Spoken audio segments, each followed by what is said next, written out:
The persistent power problems on part of the Outer Banks are coming to a close. Very good news, getting life back to normal. But tonight, concerns will be long-lasting effects. Supplies meant for the off-season are quickly getting zapped, causing issues once the weather turns cold.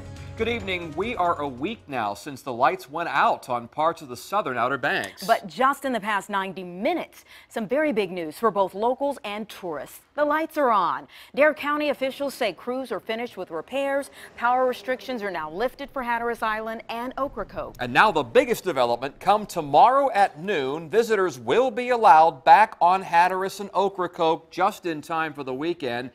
That's all fine and good, but a lot has been lost since the lights went out last Thursday. Food is in short supply in some places. And that's because people who stayed needed non-perishable items from a local food bank there. 10 on your side's Jason Marks has more on the need to replenish that food.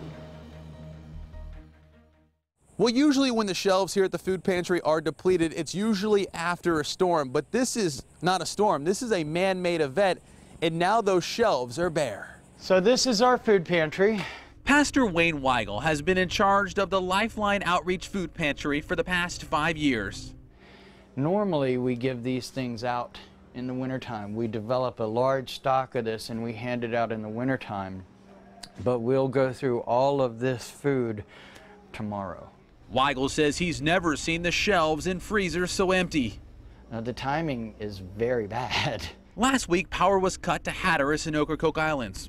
Most of the residents lost everything in the fridge and aren't able to cook. The pantry's working to make sure they have what they need to survive. We're also trying to help the food pantry in Buxton and the food pantry on Ocracoke Island. Weigel says the meals are going out at an alarming rate. It usually happens after a storm, but this time it was man-made. No one could see that coming. Weather related, perhaps, but a severed power cord, no. Last week, crews working on the new Bonner Bridge cut underground power lines. Officials say the electricity might be restored by the weekend. It's extremely devastating. Though Weigel's concerned about getting people fed now, there's a bigger concern on the horizon. Winter is coming, and the supplies that would be on the shelves are now gone. What time is lost is lost.